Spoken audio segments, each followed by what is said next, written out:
can't cross that street because that street at the light San Vicente, everything north of that is mandatory evacuation.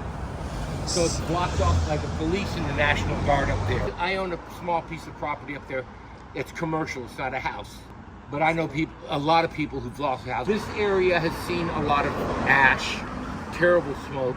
Blue now, I mean, obviously the fire's under control. The stores have mostly been closed, but some, like the ice cream store and the coffee place, I think they opened up yesterday for the first time.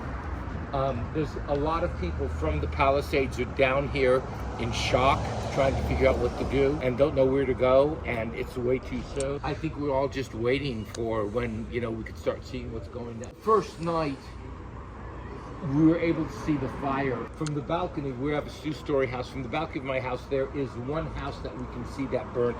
That is, as the flow price, 4,000 feet away. Because this is a gully, it goes down to the Riviera Country Club.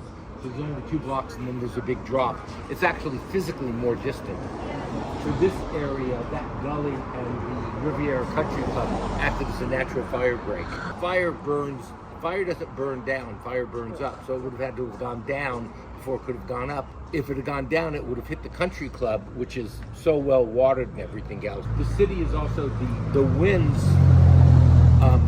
Tuesday and Wednesday were, as you know, really, really terrible, and the streets were littered. And I saw today the city of Santa Monica, the sanitation department was out cleaning the street. Palm fronds, broken leaves, some trees would blow it down. Last week, the grass in the middle of the island was, high, and it's gone. You can't make a left turn onto it, but if you go this way, you can come down on a right turn and travel on it. You'll see where they've taken a lot of the coral trees down. They just look like kindling, ready to go up. Dramatic. And the snow and the fire, the smoke and the fire and the ash. Friday morning and yesterday morning, Friday morning when I went out, this is the first day I'm walking the dogs outside. Ash was coming down. It was almost like it looked like a light snow. Cafe Lux is a small local chain. They had a shop in the Palisades. It's gone. Chase Bank on Sunset, just below Swarthmore. I don't know what the cross street is.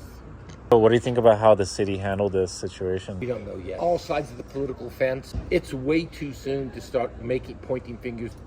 One serious error and why that happened is apparently there was a reservoir that was empty.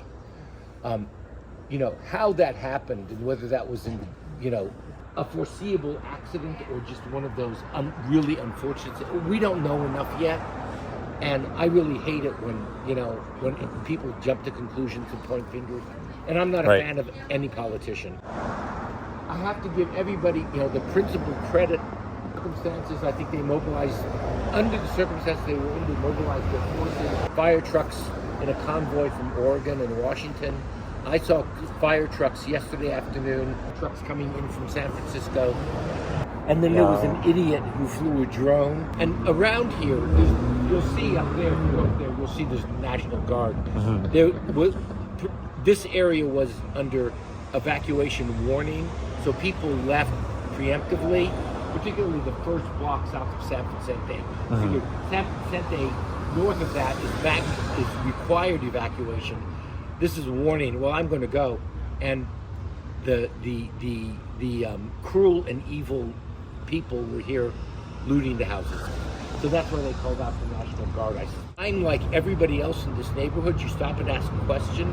We're so anxious, so nervous, and so bent out of shape. We'll just go on forever. Okay, thank you, sir. The other thing is, I'm sorry. They're sweet. I'm an architectural photographer. I'll show you the one picture I took this morning. Okay. On my walk with the dogs down at the beach. The tree that got cracked when it got blown down. And that's how it landed? This is how it landed. It landed and cracked. The building that I'm a partial owner in, probably one of the older buildings in commercial Palisades. And the only reason it's standing is because Caruso built the project right across the street. Fire retardant, and it also acted as a windbreak. So it protected the building that I'm a partial owner in and 3 other buildings all next to each other. He's going to take the political lead in rebuilding that area.